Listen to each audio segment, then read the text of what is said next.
If you've been with me on this channel for a while, then you know that I've conducted a series of interviews with sales pros. I've done these long form interviews to give you insights, ideas, and techniques from veteran professionals in the world of sales. Now, this clip is a selected question and answer from one of those past interviews. And it's a point that I want to highlight to help you to gain a new idea or new technique that you can apply to be more successful in sales. If you've watched the whole interview, this will reinforce a key point. If you haven't, then I hope it whets your appetite to go back to the list of videos on my channel and find the full interview and watch it. Enjoy this tip. You were a top salesperson. As I said, you were Salesperson of the Year. You were nicknamed Muffler Momma.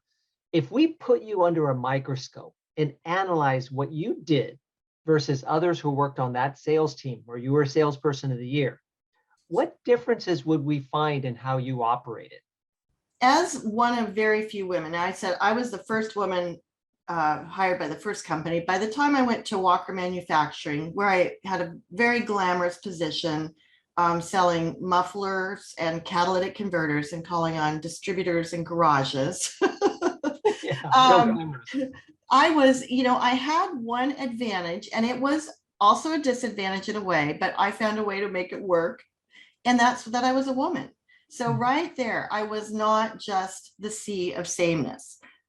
I did, however, have a credibility problem because I was a young, petite woman, walking into these, garages in my penny loafers, with my little briefcase. And, the guys would kind of like, what the heck do you know about, mufflers and cars? And, people have said, this hasn't really been confirmed, but that I'm not a great driver. So I really don't, I'm not strong on cars. But anyway, so I realized what the perception was. So I went to one of my garages, one of the customers that my distributors were selling to, and said, will you teach me how to install a muffler? And they're like, yeah, we can do that. Have you ever used a welding torch? I'm like, no. So the guy said, well, the first thing you need to do is go buy some steel toe boots. And I'm looking at his boots, and they are ugly. And he could see the face I was making. He said, unless you don't mind losing a toe. Well, of course, I minded losing a toe. So I went to Red Wing Shoe Store and bought some boots.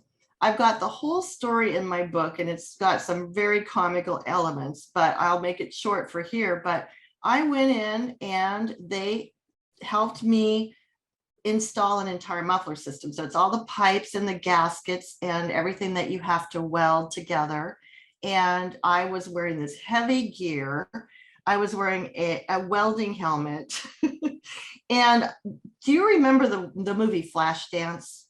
I do, actually. Jennifer Beals, of the opening scene of that movie, is welding. She's on an assembly line. Do you remember that? It's very dark. Yeah. And as you pan in on the opening scene, this person, you don't know if it's a woman or a man.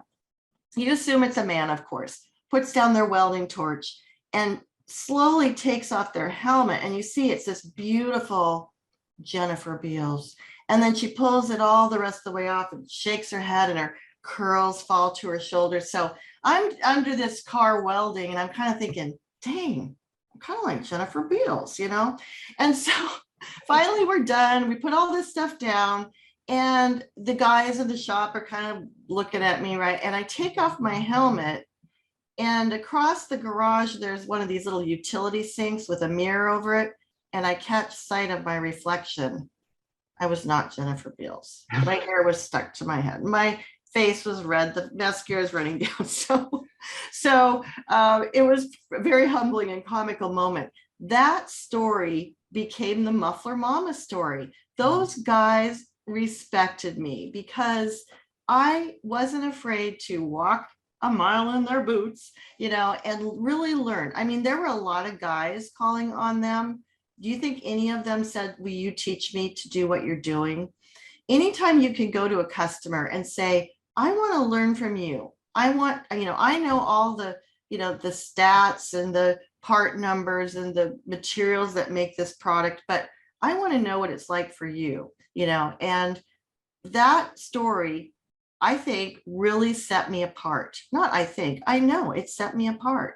Yeah. And I don't know if I really thought that all through from the beginning of what I was creating by doing that, but it was just that attitude that I want you, as you're watching this, to think, how can I let my customer know that I will do whatever it takes for them to really, really do a good job?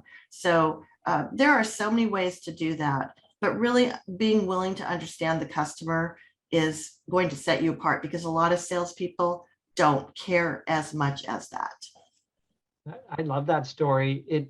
The other theme that I get from the story too, it's a commitment to the profession of selling muffler systems, because if you weren't really committed, if you were just kind of just checking it out, you wouldn't show that level of interest. The fact that you were willing to do that tells them, I'm here and I'm staying here. I'm not going anywhere. That determination that you talked about earlier came through. Determination, commitment, curiosity, uh, a rapport. We talk about establishing rapport with your customer. Like, what a great way to establish rapport, by putting on the helmet and welding together a muffler system. Like, awesome. When Really you put great. and when you put yourself in the shoes of that customer, can you imagine?